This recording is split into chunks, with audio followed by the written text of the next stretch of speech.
કહે, ના રે ભાઈ, મારે તો તપાસ પણ નથી કરવી.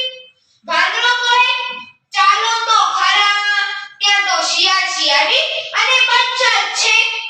શિયાળ કહે, સાવજ કહે, ના રે ભાઈ, મારે તો નથી આવવું.